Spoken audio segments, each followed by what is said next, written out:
করুণা দয়া মায়ায় জীবন কাটানো যাবে, জীবন সেখানে এনজয় করা যাবে, সেটা উনি দেখিয়েছেন। সেজন্য মায়াপাড়া গ্রাম আমরা নামটি দিয়েছি। তো এইটা এখন আমাদের আলহামদুলিল্লাহ এটা সারা বাংলাদেশ ব্যাপী আমরা করবো। মায়াপাড়া গ্রাম মানে মায়াপাড়া গ্রাম, মায়াপাড়া বাংলাদেশ, মায়াপাড়া পৃথিবী।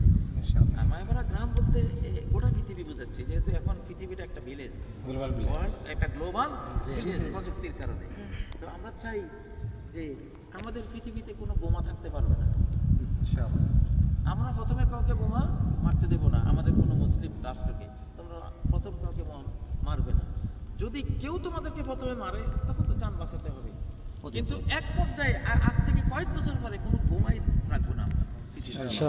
কারণ এটা নিষ্ঠুর নির্দয় একটা, এই পৃথিবীতে কত পিঁপড়া বাস করে, কত কীট পতঙ্গ বাস করে, তাই না, যারা আল্লাহ জিকির করে।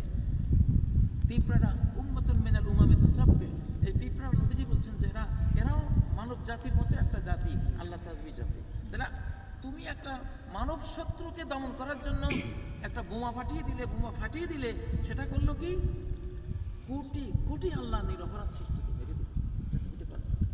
তা আমরা ইনশাআল্লাহ মায়াপাড়া গ্রাম বোমা মুক্ত পৃথিবী আমরা বানাবো ইনশাআল্লাহ।